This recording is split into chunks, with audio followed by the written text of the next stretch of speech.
सभी को जय श्री राम। मैं ऋषिका लोगों के सामने एक कहानी लेकर आई हूँ। कहानी का नाम है नीच और ऊंच की पहचान। महाराजा विक्रमादित्य प्रायः अपने देश की आंतरिक दशा जानने के लिए वेश बदलकर पैदल घूमने जाया करते थे। एक दिन घूमते घूमते एक नगर में पहुंचे। वह का रास्ता उन्हें मालूम ना था। राजा रास्ता पूछने के लिए किसी व्यक्ति की तलाश में आगे बढ़े। आगे उनके एक हवलदार सरकारी वर्दी पहने हुए दिखा। राजा ने उसके पास जाकर पूछा, महाशय, अमुक स्थान जाने का रास्ता क्या है, कृपया बताइए। हवलदार में अकड़ कर कहा, मूर्ख, तू देखता नहीं है, हाकिम हूँ। मेरा काम रास्ता बताना नहीं है, चल हट, किसी दूसरे से पूछ। राजा ने नम्रता से पूछा, महोदय, यदि सरकारी आदमी भी किसी यात्री को रास्ता बता दे तो कोई हर्ज तो नहीं है। खैर, मैं किसी दूसरे से पूछ लूँगा, पर इतना तो बता दीजिए कि आप किस पद पर काम करते हैं। हवलदार ने भौहें चढ़ाते हुए कहा, अंधा है, मेरी वर्दी को देखकर पहचानता नहीं कि मैं कौन हूँ। राजा ने कहा, शायद आप पुलिस के सिपाही हैं। उसने कहा, नहीं, उससे ऊंचा।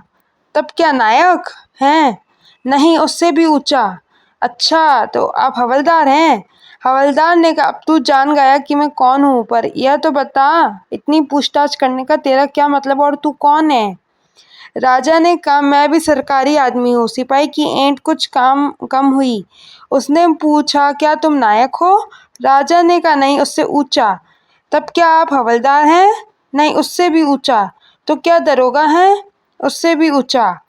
हवलदार ने कहा, तो क्या आप कप्तान हैं? राजा ने कहा, नहीं, उससे भी ऊंचा। सूबेदार जी हैं? नहीं, उससे भी ऊंचा।